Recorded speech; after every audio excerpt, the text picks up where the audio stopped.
Astăzi vă voi prezenta un reportaj cu Silvian Viltor. El îi va lua interviul. Acesta este domnul Silvian Viltor. Bă, omule, auzi, bă, nu așa, mă. Trebuie să ne uităm, mă, ce să zicem, mă.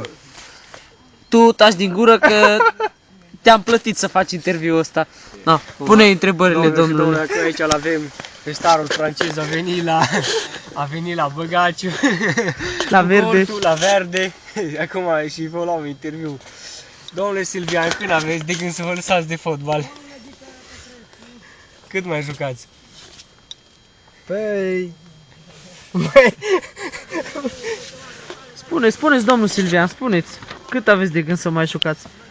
Până la câți ani? de ani. Până la 35. Și acum cât aveți? Acum 25. Da.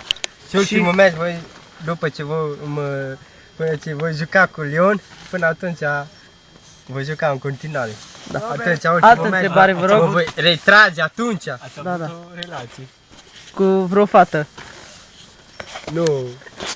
Nu vă plac femeile? Sunteți pe invers. Nu. Sunteți pe invers. Nu. Dar așa, în cluburi mai mergeți? În cluburi, da. Da. Când venim în România. De băut beți?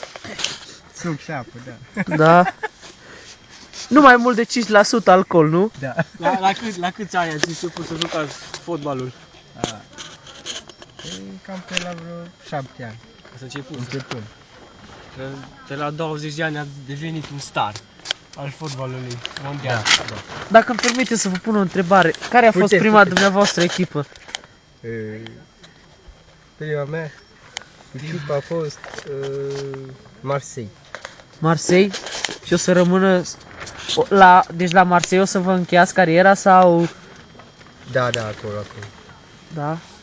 Care preferați dumneavoastră? Golul pe care l-ați marcat. Împotriva cărei echipe v-a plăcut cel mai mult golul marcat? Asta vreau să vă întreb.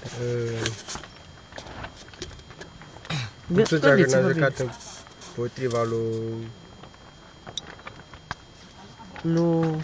Spuneți. Ren. Să n-aveți emoții, da. Golul acela din farfecă? Da, de afară careului.